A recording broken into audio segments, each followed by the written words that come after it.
Hey everybody, welcome back to the Dink Tank Podcast. This is episode 17. My name's JJ. And I'm Graham. And we got some fun stuff to talk about. A lot of paddles this month. Some news as well as just some other stuff kind of going on in our lives. But do you want to run through just the agenda for today real quick? Yeah, so we got PPA compensation. We got MLP. We got, like you said, a bunch of paddles. We got Vatic's got some stuff. Pickleball Apes has some stuff. Revolin's got just a bunch of paddles today, and then MLP and player compensation, which is looking pretty crazy right now. Yeah. So everything's changing up in regards to how the players are going to get paid. We've kind of known about this for a while. I was going to say it. I know we had heard some rumblings about this. I know Zane in our first interview had talked about that, and then Charles. Yeah, Charles talked about it a lot. Also when we doubled down interviewed on him. that. And when Tardio signed his contract probably 6 months ago, right at the start of the year, they were like, he signed a $300,000 contract. And we were told that's not really true. Yeah. It's all going to prize money, which makes sense because I think we've talked about this before, but it's like you can't really have individual sports and be on contracts. It just, it takes away the player's incentive to win because they don't gain anything for winning because they're not getting very much or if any extra money if they win the tournament. Yeah, they're just being paid to show up and lose and that's it. They don't want to, why would they want to play 25 tournaments a year? Yeah. And if you win, you're almost like decentivized to win because you get to go home on Thursday. Yeah, and not to say like clearly these players are competitive, they want to win because they are competing for sponsorships outside of their contracts. But there might be motivation. But at the end of the day, there might be a month where you're like, I'm not feeling it. I'm gonna slack off a little bit. And I'm getting paid anyways. Paid the same.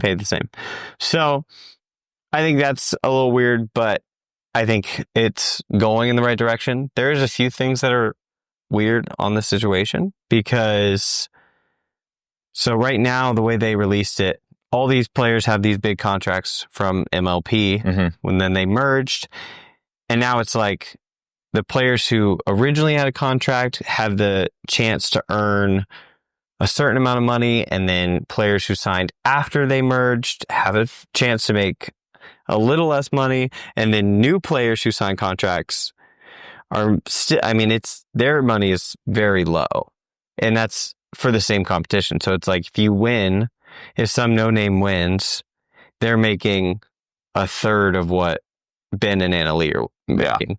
And they had to beat Ben and Anna Lee and pay their way to get there to win a third of the money that Ben and Anna Lee are probably still going to win most of the time. Their entry, just slight thing there, but 100% correct. But I was going to say, I do think if you're a signed pro, your entry fees are at least waived, but your travel, hotel, lessons, food, all that. That's on you. Yeah. So it's just, that's one thing we've talked about a lot. And I have really maybe praised the wrong word, but like I've talked about APP in a much more positive light when it comes to up and coming pros, just because they pay out 12 spots.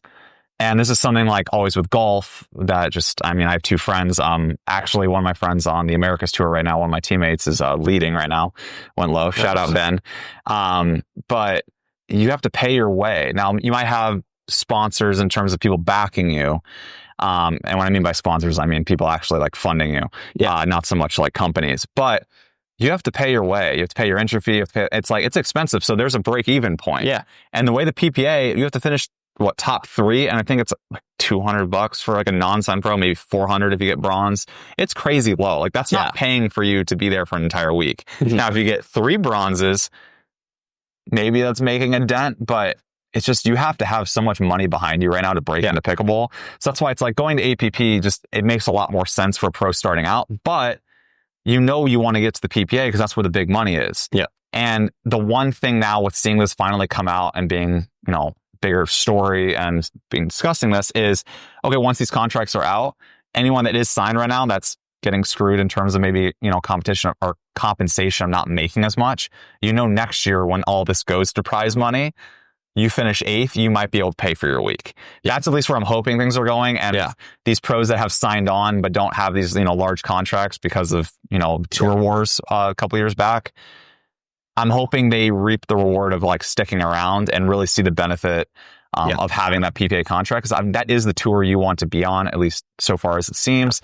We love their events. We play on their amateur side. That is where majority of the best pros are. There are definitely a couple highlights on the APP that we're friends with, and it's just good competition over there. But it's just I'm hoping that PPA, you can make a living, finishing 5th. Like, and what I mean by make a living, it's like you're not losing money, you're putting a little bit away at least, and you can get to the next event without having to have backing or extra sponsorships, because otherwise it's just going to limit the amount of people that can get into these tournaments. Yeah, and it's interesting because there's still a lot of these contracts don't expire till 27, I think, or 28. So there's still like some guaranteed, if you don't win, like if you can win up to, or if you were going to get paid like 150,000 over the next 3 years, you'll still get it. And then if you win over that amount in prize money, then they don't have to pay you. Okay. But the PPA is still on the hook to pay you the total amount. They just are divvying it out differently. Yeah, for the next few years until your contract's done. The PGA actually implemented something similar to this. I know I keep going back to golf, but that's my world. Obviously before pickleball. But because of LIV, and we can jump into MLP versus PPA, because there's always comparisons there that I can draw to. But because LIV has all these guaranteed contracts, same issue of like, are these players incentivized when, they're making $2 million per, a win, but some guys signed a contract of $500 million for 4 years. That's like the top guys. It's like, all right, $2 million is a lot of money, but when you have $500 million guaranteed, it's like, or maybe like John Rahm, I think, signed like a $300 or $400 million contract. Anyways, just is that incentive there still to compete and play? But the PGA Tour, not that it's anywhere near that same amount of money, they've switched up to where they now front you a loan of $500,000, which you don't have to pay back, but you don't earn another dollar on the tour until you've earned in prize money $500,000. So if you go out and win your first week, which one of my teammates did on one of his like first starts coming over from the European tour, he won like over probably $1.2 million. So he would have only gotten $700,000 out of that, pre-tax, of course. And I actually don't think that's a bad system to go to, because that enables people to go more full-time, which I know is a big push with those contracts. And we've seen a lot of players be able to go full-time because of that guaranteed money. So people are dedicating more time. People are getting better. People are having, coaches being able to be on the road longer without having that stress. So I do think there are some advantages to, at least in the short term, of, being able to have the talent grow, but at some point probably going away from that, or like, just having like a minimum amount that can, feed your family and like, you're not stressing out too much, being able to do it. But also if the money grows, then you don't need that. Like I'm sure, I don't think tennis, I could be wrong, drop it in the comments. I don't think tennis has anything like that. And like, so this is very new for the PGA Tour. But when there's that much prize money out, it's like, you just have to make the cut on the PGA Tour and you're paying for your week easily and then some. So it'll be intriguing to see kind of how the PPA keeps adapting. This is definitely a move in the right direction. One interesting topic also, and we can touch on MLP this past week, but the team aspect for contracts versus individual is very intriguing, because I do think the contracts make sense on a team aspect. Now, obviously, you're going to have different players being worth different amount, just like the NBA or any other team sport. But because you are part of that, I do think there probably should be salaries. But then it gets tricky because they're, MLP and PPA have merged. So I don't know. But regardless, PPA side, you need to go to prize money, because not only that, it's better for TV too. Being able to advertise of, hey, this week, the winner gets $100,000, each gold or whatever, or, singles, maybe 175, doubles, each partner, gets 100,000. Like that's really good for getting a TV deal, because it gets people to buy in, and it's like, I want to watch for who wins that. And that's one big problem also with MLP people have had, is everyone's playing, but they're not really playing for anything. They're just doing points. And unlike the NBA, which, everyone wants to watch the playoffs and it's a big enough brand, like viewership's down across, some sports. And it's like, okay, a long season, does this game on a random Tuesday really mean anything? no a lot of the time. Yeah. So I feel like MLP is a little bit stuck in that spot, and that's what they need to kind of get out of. I know the head of MLP actually did a recent interview. I don't know if it was with the Dink or with Zane, but he was drawing comparisons to like Savannah Bananas. Yeah. The, Harlem Globetrotters of baseball, if you're unfamiliar. Wildly successful, selling out football stadiums for like baseball games. It's crazy. But they're trying to get more fan interaction. And I know there were some fun ideas that were tossed of like ball goes in the stands, like they get to decide a point. That might be a bit too silly, but I like at least where his head's at of trying to get it more interactive, because MLP does need, probably, gimmick's the wrong word, but they need that extra layer of entertainment that the PPA doesn't. Yeah. And, we see some teams that are super enthusiastic, like the Fives, and our Flames are very much, Sock and McGuffin are out there just having a good time. And Brant, the coach, is super entertaining, but they need that extra element. So I'm going to be intrigued to see the business models kind of going forward as what gets both of these to succeed. Yeah. And I think they just got to get people they got to get people to come before they can also worry about TV as well. Like, exactly. They got to get the stands filled, because like out here, there was a bunch of like, when the Flames were playing, like it was very rowdy and very loud, and like people were having a good time, and it was like, this is what it needs to be. Mm-hmm. And it needs to be filled, and it needs to be filled every time. It just has to be. And then for TV, it's like, I think going into somewhat of that entertainment side, like you're saying, would be good for MLP. And then two, it's just contracts make sense on the team sport. I know it's hard because they're the same company technically, but like, if again, it still solves the problem because they're getting paid, and if they get paid from MLP and they don't have to worry about their actual like living expenses, but then they're playing they're playing to win money, and they're going to be playing hard to win money. Yeah. So, but I think that's pretty much the whole thing on compensation. It's just changing, and I think it'll change and evolve over probably until 29. Yeah, I'm sure, especially as the PPA hopefully continues to make more money, and then they get more of that money back away from the guaranteed contracts that are, some of them are egregiously large. Yeah. That's going to help so much just for their funding on their end, and probably more employees, as well as being able to up that prize money, as well as I'm sure, these sponsorships that the, tour keeps growing. Yeah. Get more sponsorships. That's going to help the prize money as well. And then hopefully eventually we see a TV deal. I will say I've been pretty impressed with Pickleball TV and just that kind of whole thing. There's a lot of things that need to improve, but I think it's a lot better than what some people originally were expecting. And I know that $5 subscription fee or $6, whatever it is, depending if you pay for the year or by month. I do think that's the right direction. I do wish some of the stuff still was on YouTube for free. Obviously, that was great. Yeah, but all the matches are still uploaded. So yeah, you can still watch everything. I don't know. It'll be intriguing to just kind of see how things evolve, and I'm sure we'll do some interviews on this as well. Yeah, for sure.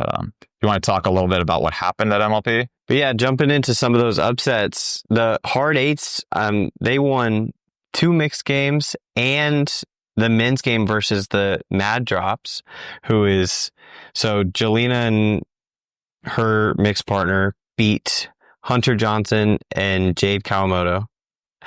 And then the other mixed team beat Catherine and Kwong. And then the men's beat Hunter and Kwong, which is just, those teams are not supposed, they are not supposed to beat them. And then Alex Walker and Jesse Irvine beat Kawamoto and Parento as well. So a little bit of Arizona is kind of showing up and winning some games. Minus the Dream Breaker. Yes, well, saw what happened with that. Yeah, but so 15 and 17 is just crazy. Yeah, and I mean, I know Anna Lee is also, but she's in her own. Yeah, she's in her own. These kids who are coming up, I mean, it's getting crazy. We got Tardios and Patrick Quinns and all these people they're really like, I mean, this game is evolving quick. I mean, it's turning into a quick game, and that's something, and then we'll touch back upon the Flames. But one thing I was hearing from a lot of the pros is the strategy switching with the lifetime ball. Yeah. Because even if you hit a good drop, the ball's bouncing too high. So drops kind of aren't super effective for getting to the line, or because you're just going to get sped up on. Yeah. Because the ball, it bounces too high. You can get too much before it still hits in the court. So everyone's just driving. Yeah. And so again, people have different opinions on that. I don't love that. I like having both being a strategy, but if pros are like, oh, it's not even worth it to drop right now, I think that's a problem. Yeah. But it's intriguing because we get some pros with the lifetime ball in terms of it bounces consistently, it stays round, but then you have the cons of this thing bounces too high. Yeah. Which has been pretty consistent for a lot of people with their complaints. And I mean, the ball's fast, that people can adapt to, but I just don't love how high the ball bounces. That's kind of one of the biggest issues I've had, especially if you get a pro, which there was a top APP pro that did very well this past week with Andre, but he returning his serve with the lifetime ball is just so annoying. Yeah. The ball kicks so much more than like using a Vulcan or a Dura. Yeah. But yeah, that was just one little thing I wanted to kind of highlight, because I'm like, you don't see too often of where, it's shifting strategy just based off of this, because we don't see the ball change too much. But obviously it was at a lifetime facility outdoors. Got to use a lifetime ball. Yeah. Yeah. We played with the lifetime ball the other night, and it's definitely a faster game, and it does kick a lot, especially with pros. We're not close to that, but you put crazy spin on that and it's coming straight up. Yeah, you're swinging up here. But yeah, and then you kind of mentioned it a little bit, but there was a little bit of drama with the Flames. It seems like Jeannie and Jesse aren't getting along great. Not seeing eye to eye. So Alex Walker played with both of them. So they switched and they both got to play. And then I think Alex played with Jeannie first, and then Jessie came in and Alex played with her. And Alex held her own. She did really good. I was going to say, shout out Alex for stepping up. And I mean, really holding her own, played well. Yeah. But when I went to MLP in Phoenix, they were not getting along very well either. Well, Alex was also playing better that week. Alex did play better that week as well. She played the first day. Jeannie got in late, and her and Irvine played the day I was there. And they got done with their women's match, and they didn't speak to each other for the rest of they got beat pretty bad. I wonder what's going to happen. So I don't know. We'll see. Maybe they'll just work it out. Maybe they'll make some moves. I don't know. But that'll be interesting. Definitely something to watch. And then Brant, Jack, and Tyson are just having a good time. Yeah, did you see the Sorry Not Sorry post? Yeah, that was funny. So good. I'll pop that up on screen. It was so funny. Yeah. But yeah, Brant's just an awesome dude, and I love that he got that role on the Flames. Yeah, so. he's loving every second of it. Oh, for sure.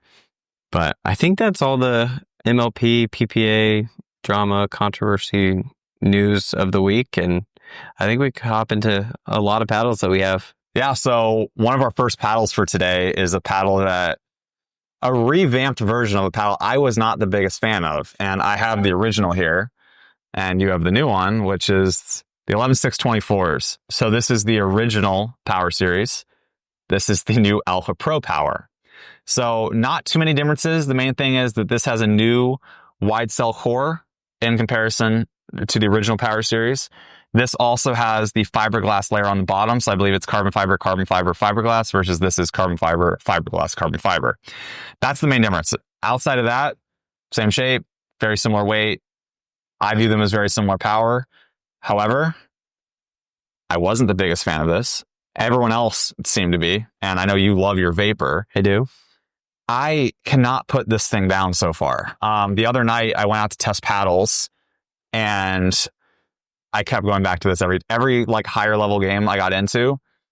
This was my default. It's so much softer to me. And this is something also where we mentioned this last pod. I know some of the other reviewers are saying this also. Everything that's coming out is so good right now. Yeah. So it's really coming down to feel.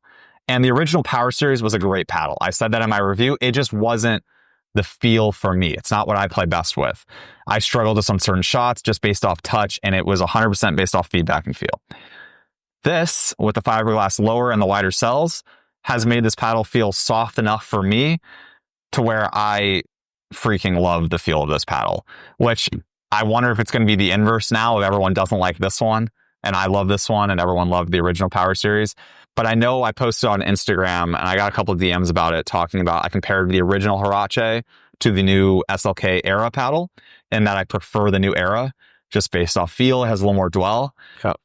I like this more than the Era. Yeah. So it's intriguing how my list is switched, of where if I were to rank the three that, I mean, all very similar shapes, the Power Series is in third, the SLK Era is in second, and the Alpha Pro Power for me is in first.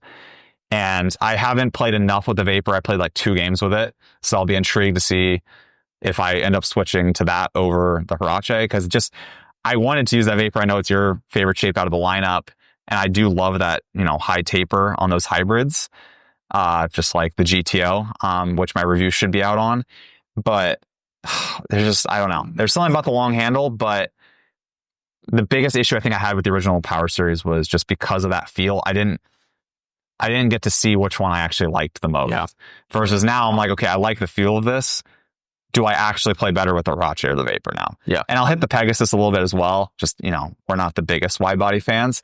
I have heard things have flipped a little bit with this new lineup of, I think the Pegasus now might have a little more pop. I don't know. I might have that backwards, but I just know that the Pegasus is either better or worse than the other one compared to the other shapes. Okay. Like I said, I haven't hit that paddle at all yet. I will before I review these, but that's just kind of a little bit of the rumblings I've been hearing. But I'm really intrigued to get the new Vapor shape in your hands, to have you compare them to see which one you like more. Yeah, I'm excited. I like I said, I do really like the Vapor original. I like the original one a lot more than you did. Which was most people. Yeah, you were definitely standing alone on that one. Extreme minority on that tape. But I really like this one, and I'm excited to keep hitting it and get more time with it. But I am excited to use the Vapor. Yeah, it's just such a good shape. I wish it had the elongated handle on it. I do prefer the SLK, that the face is a little longer. Yeah, but I don't know. I'm excited to play. I haven't played this and the Era back to back. Yeah. So I can't wait to do that and really compare all three. Yeah. It's gonna be an interesting comparison, because they are all very similar, obviously. And build, design, and look. Yeah. So be on the lookout for that. I absolutely love the new Pro line. The only thing though is the price has gone up on these. I believe it's $20 or $30 more. But the warranty has also been bumped. So I think it went from 6 months on the original Power Series to a year on this one. Okay. Yeah, and then these paddles, I think they come out early August, around that time, and I think that's what they're shooting for. So I think this will be a really popular paddle. Yeah. And a year warranty. I mean, if it lasts for a year, then that's great. Yeah, especially for that. If it doesn't, then you get a new one. The Gen 3 design, with a lot, people's concerns with it, if stuff does break. I have heard a couple problems in the original Power Series, but not a ton. Yeah, not compared to most Gen 3 paddles. I mean, honestly, in comparison to even the Yolas, I've been seeing so many more broken Pro 4s as of late. Really? They've been having a lot of issues with the top of it separating. And so ironically, the paddle's not getting hotter anymore on the Pro 4 from Yola.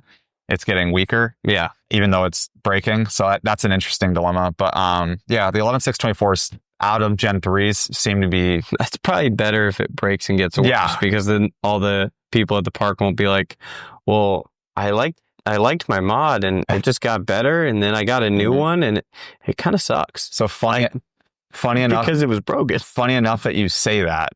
There's a guy at our local club, or my local club, that this keeps happening to him. He's gone through like 5 Perseuses. And which one? The mod?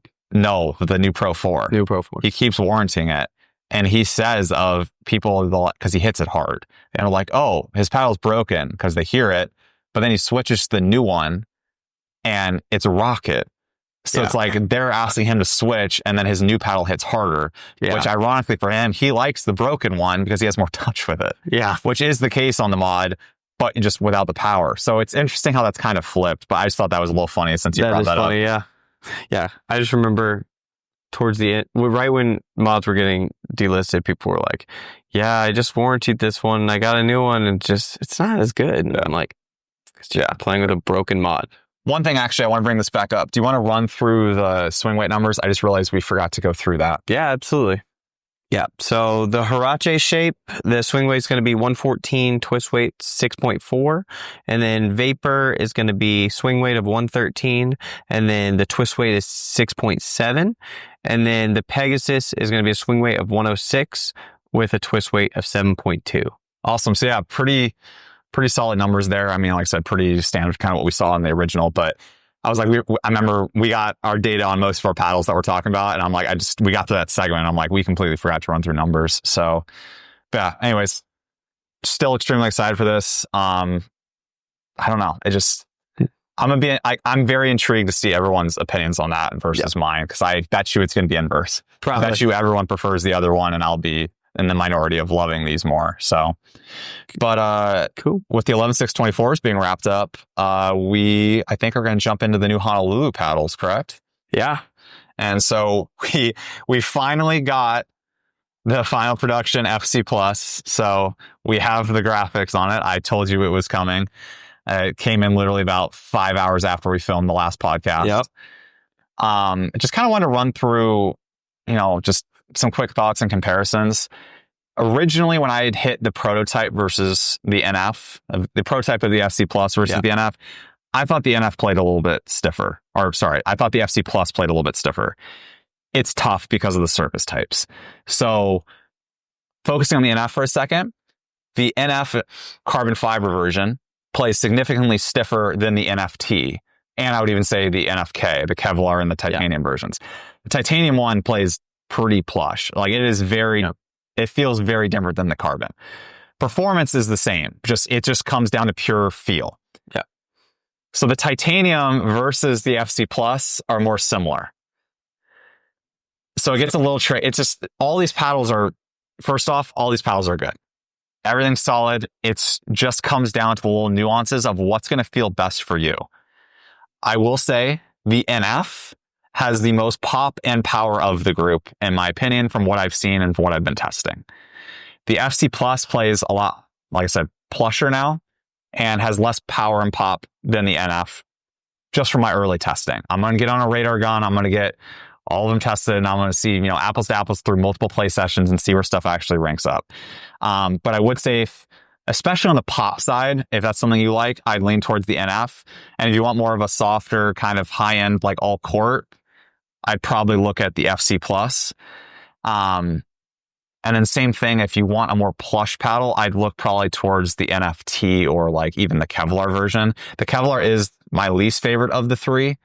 I don't know which one I like more of out of the NF, if I like the titanium or if I like the carbon fiber more. Yeah. It's been tough because I like the feel of the titanium more, but I like the slight performance jump in the pop of the NF. Yeah.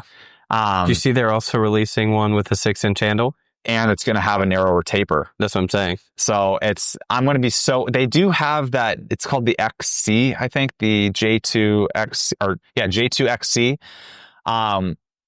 That one had an even shorter face, I think, than what we're going to see out of these new J2 paddles. I know which one you're talking about. Yeah, it's over there. If I knew you were going to bring that up, I would have showed it. I'll be intrigued on the sweet spot because that's always the big thing we talk about is the taper helps the sweet spot feel amazing. Yeah. I would say the sweet spot on these also is another direct comparison to the original J2K. I'd say these are 95% as good as the J2K when it comes to sweet spot. Yeah. But overall, these things are awesome. They're going to do so well. They did raise the price, as we've mentioned in the previous podcast. They're, I think, $195 before code. Yeah. So you can get them in the 170s after. It's a great price for the foam paddle. Yeah, I mean, it's $100 cheaper than the Diadems, the Carbons, the Selkirks, some other ones we know that are in the pipeline. Yeah. But it is nice because we have a couple other ones we're going to talk about. But it's funny how we're seeing refined foam paddles that have more power, better feel in a lot of cases, and at a lower price. Yeah. I'm excited for people to get their hands on these. I think this is going to be a really popular paddle. I'm just going to be really intrigued to see the difference of how many people elect for the FC Plus and, people's decisions of how they choose. Because obviously they're going to be relying very heavily on the reviewers because we've had all of them. But this is just such a tricky one to navigate. Yeah. Everything is so similar. Yeah, a lot of it just depends on preference. Very much so. If you like titanium paddles before, you probably want the titanium one. If you like carbon paddles before, you probably want the carbon one. I think that's the easiest way to choose. Like I said, this will be the tougher one since they're both carbon fiber. But very simply put, more pop, less pop, slightly less power, but that's closer. Yeah. So, yeah. The other thing I'm intrigued by, though, is I want to see how hard this hits. Because when I originally got them in my playtesting, I'm like, this thing hits like a rocket. And I still think it hits crazy hard. But I want to see where on the scale. Because everyone keeps saying it's low-end power or whatever. And I'm like, I feel like it's middle, but I could be wrong. It could just be based off feel, just because that pop's really high. Yeah. So when I get my actual, it feels like you're hitting hard for sure. See, and then when I hit this, it doesn't. But I don't want to be tricked by the sound. I don't want to be tricked by that pop, because that happened on the 008s, of where I'm in the minority of saying the 008s with weight hit a lot harder than people give them credit. They do. So I want to test everything across the board and see where everything stacks up. I know we did numbers on the NF last week, but do you want to run through numbers again on the FC Plus? Yeah. All right. So the swing weight on the FC Plus is going to be 110, and then the twist weight is going to be 6.7. It's crazy how high the twist weight is on these paddles. But I'm going to be intrigued of what the twist weight drops to on the longer handle version, because I know for some people that's going to definitely be worth it that love their 2E, but that sweet spot it's really worth that small sacrifice, in my opinion. But who knows? Maybe they figure out a way with maybe some internal weighting. I don't know if they're going to change anything. Yeah. Another thing I forgot to mention also, which we might have talked about in some previous podcasts, but the NF paddles have both are foam, the FC Plus and the NF, but the NF has kind of like the sun design, as I've been calling it, for the way the foam is jet in on the X-rays, versus the FC Plus just kind of has two thick lines of like perimeter foam. Yeah. So it's intriguing seeing these different layups, and we're going to see a couple others that, are experimenting with some other things, as well as possible, patent infringement. We'll talk about that a little bit. We'll see if anything happens with that. But you want to jump into the next paddle? Yeah, we got a paddle that everybody loves in a new shape. So this paddle, Carbon Trufoam 4. Yep. And it's going to come out July 23rd. Yes, that's what I know. Is supposed to come out a little bit before then. It got delayed. I don't know if it'll get delayed again, but the last I heard, July 23rd is the release date for the Trufoam Genesis. Yeah, the swing weight's is going to be in like the mid-teens. We threw it on the graffiti machine. I don't remember exactly what it was, but I think it was like 114, 115. Yeah, so, I haven't heard anyone else's numbers yet, so I don't know if mine came in high or low. Yeah. But I know they took feedback from the original, lineup of the 1, 2, and 3, of especially with the 1 and 3 coming in a little bit heavier. I think the 2 was right around what this one came in at. Yeah. But they made it lighter, and I think static weight might be down a little bit too, but I haven't compared that directly. But I think that's what I was hearing. But basically, they took feedback. They want to make a lighter, faster paddle with a lower swing weights. People, can customize it. We threw a ton on both of our ones. Yeah. You even threw some on the 3 as well, but it'll be intriguing to see how much adjustment I need to do on this. Yeah. Part of that was for power on us. And a little more feel as well.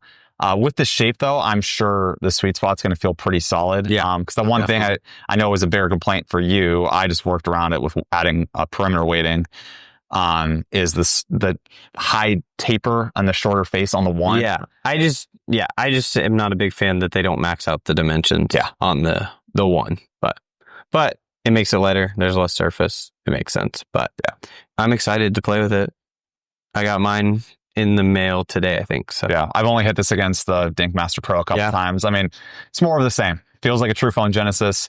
I'm just regurgitating a lot of the just things that we've kind of been hearing from Crbn, as well as some other people that got this a little bit earlier, as well as just logically, it's the same paddle, just new shape, and it's lighter. So a lot of people that complain about that heavier, this is going to be a great option. Hybrids are breaking in. Obviously, we just saw Paddle Tech release with the GTO. Yep. So it's cool. I'm a big fan of hybrids. I know it's not necessarily your favorite. You really like your elongated, either long handle or even short handle at times, like that Magna shape or the 3 from Crbn. But yeah, I think it's a good addition for them. It's nice. It's funny seeing some of these extra shapes kind of come out later. Another rumored, or it's not rumored, it's guaranteed, or it is happening, is the Rhombus Ripple's getting a 5 shape. Yeah. Still no 3. Yeah, they'll do anything not to release a 3, huh? Yeah, I know, literally. But understandable, because with the new paddles, they came in so heavy. So that's why they're releasing a new 5. That's going to be much lighter. So I'm sure a lot of people are going to love that. A lot of people do love their wide bodies. Yeah. I did ask about the 3, but it's too heavy right now. But it's funny. It's nice. I'm glad to see more companies adopting more shapes, giving people more options.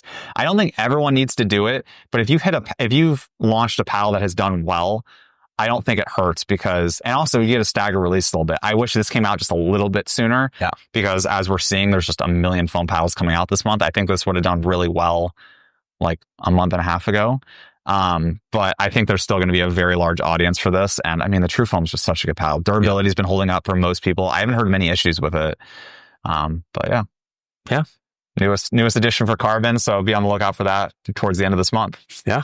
Perfect. Jumping into the next paddle, we have another foam paddle. So we got the Gen 4.5 elongated from Enhanced Pickleball. Yeah. So I was extremely excited when I got this in the mail and was looking at it, and I was, hearing about how the paddle was designed and everything like that. And I think the reason why my hopes were so high on this is because of the Body Helix paddle, the new Flick one, the TerraCore elongated foam paddle that they released that we have both been absolutely loving. Yeah. I was expecting these to play very similar. They do not. Before I jump into that though, I respect the marketing, but the Gen 4.5, we're getting a little ahead of ourselves of what's defined, but I know it'll do well. Enhance has big social media following. They did very well with the Dinkmaster Pro. Big fan of that product. I think it's phenomenal. A little expensive, but if you use it, it's 100% worth it. But yeah, I think it's a little early to jump the gun on that, but I do respect the marketing out of it because he will get clicks out of it and probably some sales. I also think this is a great looking paddle. Yeah, no, it looks really good. I'm just a little disappointed because I would compare this more similarly to the Trufoam than the new Flick paddle. And not that that's a bad comparison because I do love the Trufoam. It's more of the same. Yeah, it's like we already have that paddle, and not saying it's like, oh, you can't. There's only so much you can do with paddles. And obviously we're seeing a lot of new foam technologies.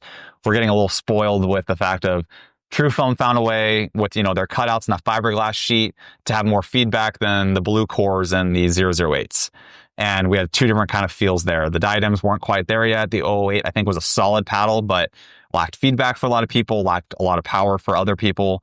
And then the Trufoams, also a little bit lower on power, but I think the feel for a foam, especially like the first foam paddle that, really went mass, I think that was a great introduction to foam for people. Yeah. Then we now have the NFs, and I would say the Body Helix, of where we have a new hybrid and a new elongated that have great feel, good performance, and more power.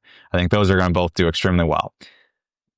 This feels great. Sweet spot's good. It just doesn't have quite the power I was expecting, and it's just not quite as plush is maybe the wrong word, but just I expected a little bit more of that sweet spot, good feedback feel of like the NFs and that new TerraCore from Body Helix.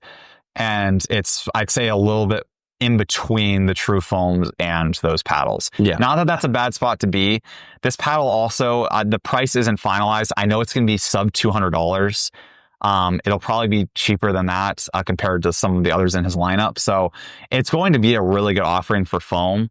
I was just hoping it was going to hit just a little bit harder to compete more with that Body Helix paddle. And just, at least for my first like 5 or 6 games with it, I just don't think it's quite there. Yeah. It's going to be another one. I'm going to jump on the radar gun just to actually see where everything, falls. But yeah, just a little bit let down on power. But overall, the performance, the paddle, the feel, everything like that, like it's really solid. It's really good.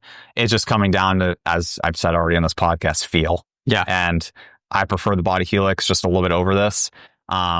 It will be intriguing to see where both of these come down on price, how much cheaper this one might be over that paddle. But yeah, I don't know. I'm happy they sent this over. I'm glad to have tested it. I'm going to keep playing with it. I also haven't put weight on this yet either, which we both know, can definitely enhance a paddle. No pun intended.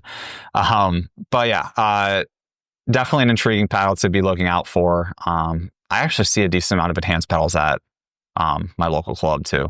I see probably like 2 or 3 a week. And not from the same people.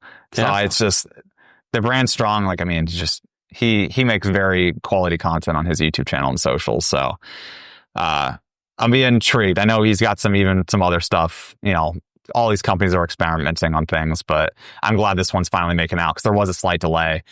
But touching upon that Crbn Trufoam patent with the cutouts, I believe his don't go all the way through. And so far from what we're hearing, maybe that's the loophole of the holes in the core. If they don't go all the way through, if they're just, cutouts of where it's not, a straight hole, that might be the way around it. Because I will say this, for a foam paddle, does have more feedback than like the Diadems and the 008s. Yeah. So I don't know. Another good introduction to foam for the market. And I mean, they're still going to be one of the first. But yeah, I don't know. I'll be intrigued to hear kind of some other people's thoughts on this as well. And having you hit this a little bit more too, because I know you've been loving that Body Helix paddle. Yeah, I'm excited. Yeah, look, I like the graphics a lot. Yeah. It looks really good. The blue and white really pops. Yeah. I mean, they'll sell a bunch of paddles based on that. Yeah. It just looks great. And price alone too. Yep. So yeah, it'll definitely be fun. Yeah. So look out for more on that. I'm sure we'll touch upon this in next week or the week after that. Just so many paddles coming out. Next, we just kind of have like 3 paddles that we just got literally today or last night. And yeah, so we got the Harmony from Pickleball Apes. New Vatic V-Core. Yep. And then we got the Torch Reach from Revolin. Yep. And so this one I've actually had for a couple of days. This is already out. If you want to go over when the V-Core and the Apes are. Yeah. Yeah. So the Harmony's coming out July 21st. And then the Vatic's V-Core will be out towards the end of the month. I know, yeah, because I don't know if that one was fully confirmed on a set release date. Yeah, but this one will be coming out at $99, which is crazy. Absolutely crazy. And another solid foam paddle. Yep. The one just quick thing that I have noticed, I haven't hit this, like I said, a ton yet, but the grit's interesting on this. So that's going to be something that I'm sure we'll look into a little bit. I love the design. It's more red than it is orange, and it has a matte black edge guard, which just looks sleek. Yeah. I'm sure they are that $99 price point. They're trying to replace the Prism, because if, there's no issues with the core with it being foam, this will be their perfect replacement to get the Prism kind of on the way out, which a bunch of people have loved and continue to buy. I mean, people love the Prism. Kills on Amazon. I mean, it's Gen 1, so I mean, it's not really breaking either. Yeah. So this will be an interesting one. It will be coming in the long handle and short handle versions for the Flash and the V7 shape. And then I think just one handle length for their Bloom, but all the lineup options that they normally offer. Same with the Pickleball Apes. So this is the X, which they introduced after the original 3 last time with the Pulse line. They also will have their S, which is their hybrid. And then they also will have their V, which is their wide body. I have not gotten any updates if they're going to do their E, which is the ultra elongated paddle, which they kind of are known for. That kind of is their shape, which is just super tall and super skinny, which I love for singles, but I'm wondering if they're phasing that out. I could be wrong though, so don't take me at my word for that.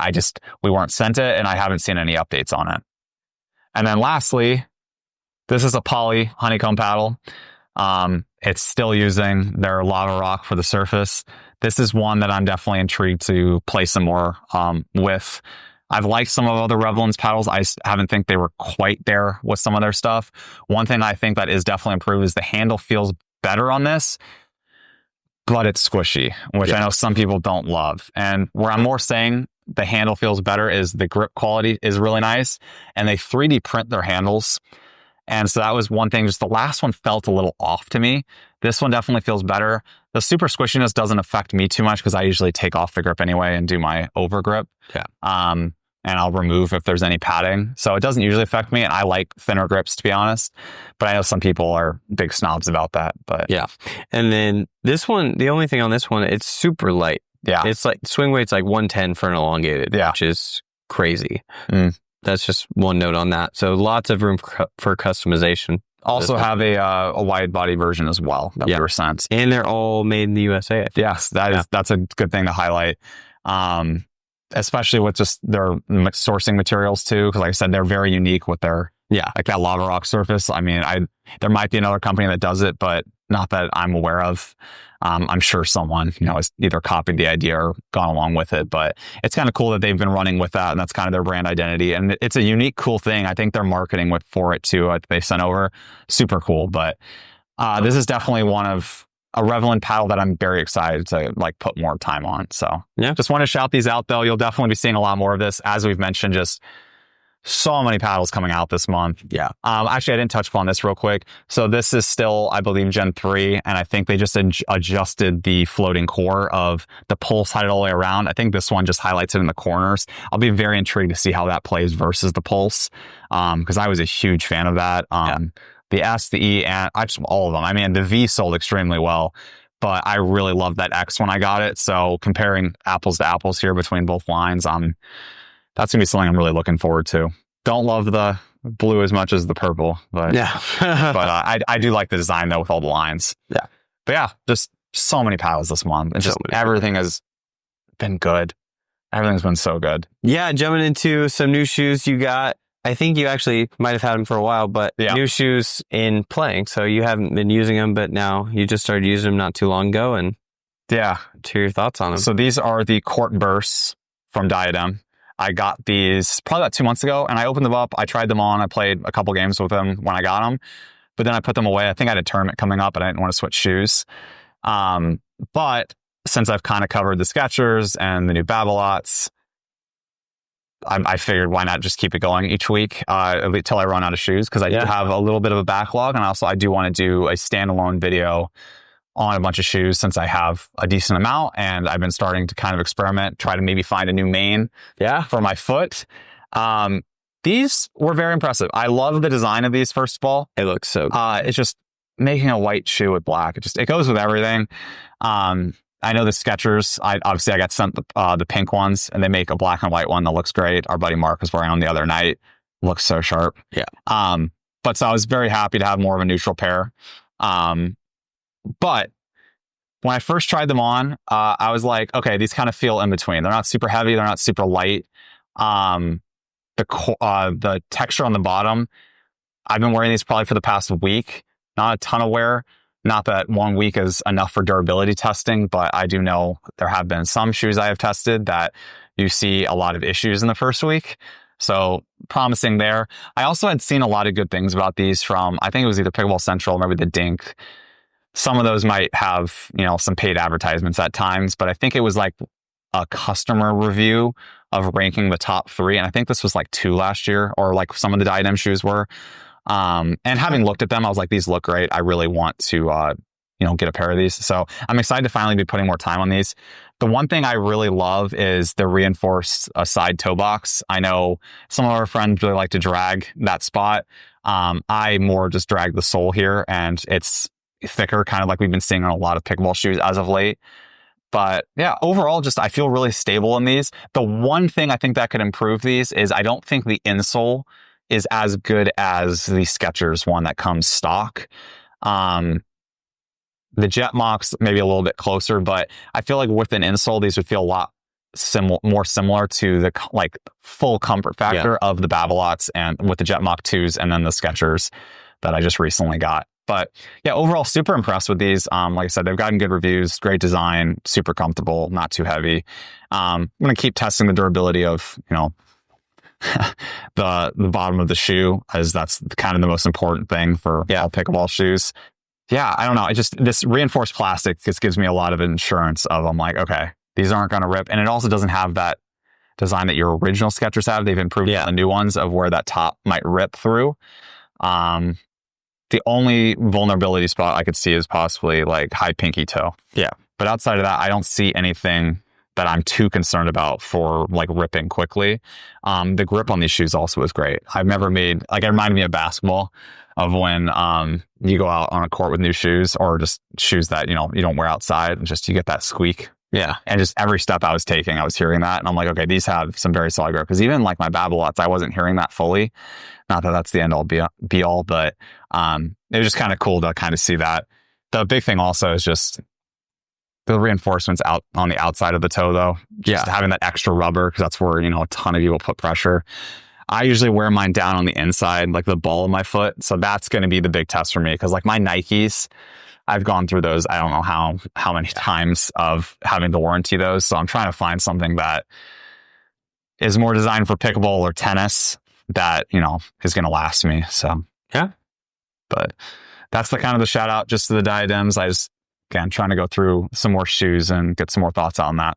Cool. I think that kind of wraps up everything we got today. Yeah, and we're not going to announce our next giveaway until probably the next pod or the one after that, but we will have a giveaway in July. I don't know what it is yet. It's probably going to be a paddle. There has been a certain accessory that I've been trying to sneak in a giveaway for, but be on the lookout for that. Shout out again to our previous winner, Edward. His Trufoam Genesis 2 is being sent out. But yeah, stay tuned for that if you guys want to participate in our next giveaway and possibly win. But other than that, thank you guys for watching, and we'll see you next time. Thank you guys.